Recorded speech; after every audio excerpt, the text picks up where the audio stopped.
이제 하세롯에 도착을 하게 된 이스라엘 백성들은 11장 35절에 보면 이 하세롯이라는 지역에 잠시 머물게 됨을 알 수 있습니다. 이 하세롯에서 이들은 다시 한번 중대한 사건을 경험합니다. 바로 미리암과 아론이 모세가 가진 이 지도권의 정당성을 따지면서 그의 권위에 도전을 하는 것입니다. 지도자들끼리의 싸움이자 가족 집안 싸움인 거죠. 이 싸움으로 자칫 하나님의 백성 전체가, 이스라엘 전체가 그 견고하게 지금껏 세워놓은 그 조직들이 균열이 생길 수도 있는 시점이 바로 오늘의 시점이었습니다. 이 하세롯에서 미리암과 아론은 모세의 약점을 꼬투리 잡습니다. 성경에 보면은 미리암과 아론이라고 이제 등장을 하게 되는데요. 1절 말씀에 모세가 굿스 여자를 취하였더니 그 굿스 여자를 취하였으므로 미리암과 아론이 모세를 비방했다라고 기록을 합니다. 여기서 아론이 먼저가 아니라 미리암이라는 이름이 먼저 등장한 것은 아무래도 이 미리암이 이 사건의 주동자라는 사실과 그로 인해서 미리암이 나병에 걸리게 되고 아론은 화를 모면하게 됨을 암시하는 순서의 이름 나열입니다. 아론은 대제사장임에도 모세 오경에 보면 종종 다소 줏대가 없는 그런 모습으로 등장하기도 하는데, 여기에서도 아론은 미리암에 이끌려서 미리암의 그 행동대로 같이 모함하여 행동을 하는 모습을 볼 수 있습니다. 이 점에서 이 아론이라는 대제사장도 백성을 위해 자신의 목숨까지 걸곤 했던 모세와는 크게 대조되는 이스라엘의 리더십의 모습을 보여주기도 합니다. 여기서 오늘 이 구절에서 우리를 불편하게 하는 말씀은 모세가 굿스 여자를 취했다라는 사실입니다. 이 굿스라는 지역은 성경에서 전반적으로 에디오피아 지역을 가리킵니다. 이미 모세는 미디안의 제사장 이드로의 딸 십보라를 아내로 삼은 적이 있었는데, 여기에서 모세가 이방인 여자 굿스 여자를 두 번째 아내로 취한 것은 이스라엘 정체성에 대한 심각한 죄임이 분명합니다. 따라서 현재 지금 미리암과 아론이 모세에게 그 문제를 제기하는 것은 지극히 정당한 것으로 보여지기도 합니다. 그런 이유로 여기서 모세를 옹호하며 그의 권위를 지켜주고 오히려 미리암을 징계하시는, 나중에 보면 하나님의 그 모습이 나오죠. 이 하나님의 모습은 성경을 읽는 우리에게는 굉장히 불편하게 느껴지기도 합니다. 모세가 죄를 범한 것이 분명한 것 같은데 하나님께서 모세를 옹호해 주는 모습들이 보이기 때문에 그렇습니다. 여기에서 이 굿스라는 단어가 무엇을 의미하는지 다시 살펴볼 필요가 있습니다. 일반적으로 굿스는 아까 말씀드린 대로 현대의 그 이집트에서 더 아래로 남쪽으로 내려가면 있는 그 에디오피아 지역을 가리키기 때문에 여기서 말하는 굿스 여자는 십보라, 모세의 첫 번째 아내였던 십보라가 아닌 진짜 굿스 여자로 이제 간주가 됩니다. 즉 모세는 굿스 여자를 둘째 아내로 맞았으며 그것이 미리암과 아론의 불만을 샀다라는 설명입니다. 그런데 최근에 학자들에 의하면 하박국 3장 7절 말씀에 보면 이런 말씀이 있습니다. 내가 본즉 구산의 장막이 환난을 당하고 미디안 땅의 휘장이 흔들리는도다. 내가 본즉 구산의 장막이 환난을 당하고 미디안 땅의 휘장이 흔들리는도다. 여기서 말하는 구산의 장막이라는 이 지역이 바로 굿스라는 지역이에요. 그러니까 하박국 3장 7절 말씀에 보면은 굿스라는 지역과 그 첫 번째 아내의 고향인 그 미디안이라는 지역을 같은 한 지역으로 묶어서 설명하고 있는 것을 구절들을 볼 수 있습니다. 그래서 이 하박국 3장 7절에 굿스와 미디안 지역을 마치 하나로, 그리고 굿스와 미디안을 어떤 학자들에 의하면 어느 한 특정한 족속이나 이 지역만을 가리키는 말이 아니라 그때 당시에는 여러 족속에 대한 통합적 명칭으로 보는, 그러니까 구산의 장막이라는 말, 구스 또는 미디안이라는 말은 그때 당시에 한 지역에서만 살았던 그런 협소한 지역이 아니라 그 족속들이 다 퍼지게 되고 그 족속들이 섞이게 되어서 광범위한 지역을 아우르는 단어가 바로 구스와 미디안이라는 말이라는 것이죠. 따라서 이 학자들의 말에 근거해서 오늘 이 구스 여자를 꼭 이방 여인으로만 보는 것이 아니라 이 구스 여자도 그 십보라의 고향인 미디안 여인일 수도 있다라고 보는 견해입니다. 그렇다면 이러한 경우에는 오늘 본문에서 말하는 모세가 취했다라는 구스 여인은 다른 이방 여인이 아니라 미디안 여인으로 볼 수도 있는 거고요. 그리고 즉 원래 아내였던 십보라를 이야기하는 것일 수도 있다라는 것이 요즘 학자들의 해석입니다. 만일 이 해석이 옳다면 아내 십보라는 이제 모세가 출애굽한 이후에야 모세와 지금 다시 만나서 이스라엘 공동체에 합류한 것으로 보입니다. 따라서 일찍이 하나님께서 인정하신 모세의 아내 그 십보라를 오늘 미리암과 아론이 나중에 문제 삼는 것은 모세와 하나님께 대한 불법적인 그런 항변이 되는 것입니다. 그러니까 이러한 경우 주동자 미리암에게 나병이 왜 발병했는지를 이유가 잘 설명이 됩니다. 그리고 또한 이 구스 여자가 미디안의 여인 모세의 아내 십보라가 아니더라도 실제 구스 여인이라 할지라도 이때 당시 출애굽한 민족들은 순수 이스라엘 혈통들만 있지 않고 가나안에 살았던 여러 민족들이 섞였거나 다른 여러 족속들이 섞였기 때문에 그러니까 구스 사람들도 출애굽한 하나님의 백성에 속한 자들로 보고 하나님이 이끄시는 광야에서 이끌어 가시는 동일한 하나님의 백성 제사장 나라로 보기 때문에 모세가 큰 죄를 범한 것이 아니게 되기도 합니다. 그리고 심지어 이때 당시 문화는 일부 다처제의 문화가 있었기 때문에 오늘날 우리의 눈으로 이 본문을 보면은 굉장히 불편한 본문이지만 이때 당시 이 글을 읽는 이스라엘 사람들에게는 전혀 이상하지 않았던 이들의 문화였다라는 것을 우리가 알고 이 본문을 읽으면 모세가 그렇게 하나님께서 모세가 그렇게 죄를 지은 것만은 아니다라고 우리가 볼 수 있게 되는 거죠.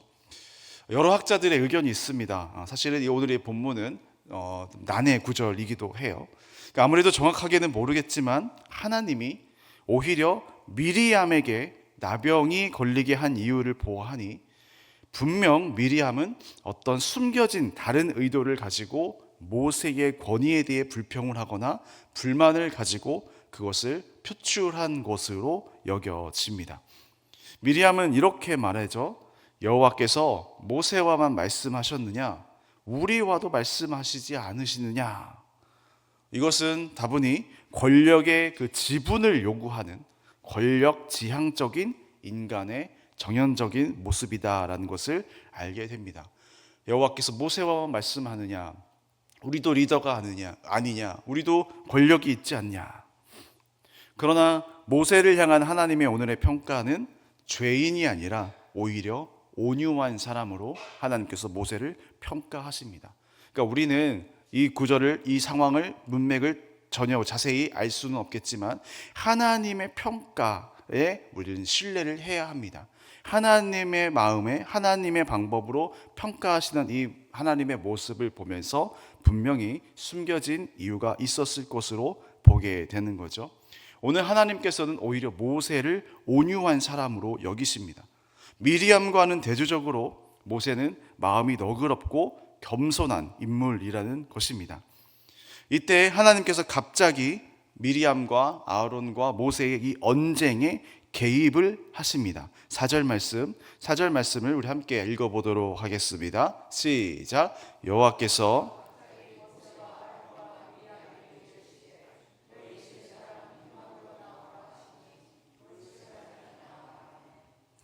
네, 여호와께서 갑자기, 이 갑자기라는 히브리어 단어는 피트홈이라는 단어가 사용되었는데요. 성경에서 이 단어가 하나님께 같이 쓰일 때는 하나님의 어떤 신속한 신적 개입, 그러니까 하나님께서 바로 개입하셔서 비상조치가 필요할 때 하나님이 갑자기 이렇게 등장을 하시는 그러한 단어가 피트홈이라는 갑자기입니다. 하나님은 갑자기 개입을 하신 거죠. 갑자기 조치가 필요하시다라고 느껴서 바로 갑자기 임재하시는 것이죠. 모세와 아론과 미리암은 이제 회막으로 하나님께서 나오라라고 명령을 하십니다. 이것은 이제부터 하나님이 직접 너희들을 판결하시겠다라는 뜻입니다. 이 일을 위해서 갑자기 하나님은 구름 기둥으로 강림을 하시게 됩니다. 강림하신 하나님은 판결을 하세요. 판결의 결과 미리암과 아론을 아주 크게 책망하십니다. 그리고 모세에게는 특별하고도 유일한 독점적인 특권이 있음을 다시 한 번 더 강조해 주십니다. 모세가 받은 그 특권은 뭐냐면 그 하나님과 직접 대면할 특권입니다. 8절 말씀입니다. 함께 읽겠습니다. 8절 말씀 시작. 그와는 내가 대면하여 명백히 말하고 은밀한 말로 하지 아니하며 그는 또 여호와의 형상을 보거늘 너희가 어찌하여 내 종 모세 비방하기를 두려워하지 아니하느냐. 네, 여기서도 8절에서도 우리가 짚고 넘어가야 할 말이 하나 있는데요. 바로 모세가 하나님의 얼굴을 대면했다라는 언급입니다. 분명히 성경은 모세가 하나님의 뒷모습만 보았다고 언급을 하고 하나님도 사람이 자신의 얼굴을 보면 그 사람은 죽는다라고 했는데 왜 여기에서는 모세가 하나님의 얼굴을 대면해서 볼 수 있었다라고 말씀하셨을까? 사실 이 대면했다라는 말을 또 원어로 보면은요, 얼굴과 얼굴의 대면이 아닙니다. 어떤 단어가 사용됐냐면 입이라는 단어가 사용되었습니다. 그러니까 얼굴과 얼굴의 대면이 아니라 입에서 입으로 하나님의 모든 입에서 나오는 말씀을 내 입에서 나오는 모든 말을 모세가 하나도 빠뜨리지 않고 너의 입술로 그대로 순종하여 그것을 전했다라는 이야기죠. 얼굴과 얼굴을 대면했다라는 말이 아니라 하나님의 모든 말씀들을 모세가 순종하여서 그 입으로 그 하나님의 말씀을 전했다. 하나님이 지금 그걸 인정을 하는 거예요. 내 종 모세는 내 입에서 나오는 모든 말씀을 그대로 순종해서 그대로 행했고 그대로 이 말씀을 전했다. 내가 그것을 인정한다. 모세 내 종은 그러한 종이다. 이 8절 말씀에 보면 하나님께서 모세에게 은밀한 말로 말씀하시지 않았다라고 얘기를 해요. 은밀한 말이라는 말도 원어로 보면 수수께끼라는 뜻입니다.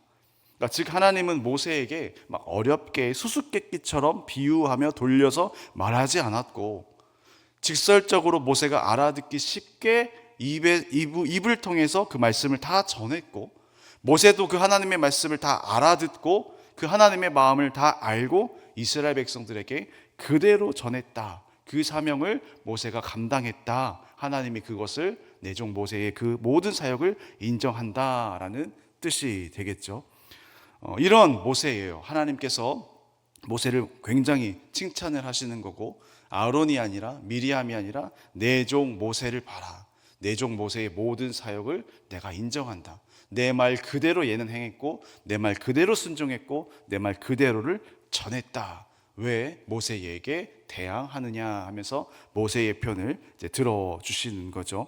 그러니까 하나님이 보시기에는 모세가 죄가 없는 것이죠. 오히려 모세를 비방했던 미리암과 아론을 이렇게 크게 책망하시는 모습을 오늘 보여지는 것이 우리가 함께 읽은 민수기의 본문입니다. 여러분 종들끼리 우열을 가리는 것은 의미가 없습니다. 종들은 서로 누가 높고 낮은지를 따질 것이 아니라 그들의 주인이 누구인지를 깨닫는 것, 그 주인을 어떻게 하면 기쁘시게 할 것인지를 고민하는 것, 그리고 그 주인을 기쁘시게 하기 위해 서로 협력하는 것이 가장 중요한 하나님의 종된 우리의 모습인 줄 믿습니다. 주인 앞에서 종들은 평등합니다. 여러분, 우리 모두는 우리의 주인이신 하나님께 부르심을 받은 하나님의 종들인 줄 믿으시기를 바랍니다. 그러므로 우리가 다른 성도들을 바라볼 때도 우열을 가리거나 높낮이를 정하는 것이 아니라 우리의 공통된 주인이신 하나님을 우리가 어떻게 하면 기뻐할까? 우리가 함께 애쓰며 어떻게 하면 하나님을 위해 나아갈까? 그러니까 협력자의 마음으로, 동역자의 마음으로 옆에 있는 성도들을 바라봐주고 또 기도해주고 함께 신앙생활 공동체 하면서 격려해 주는 것이 참된 교회의 모습인 줄 믿습니다.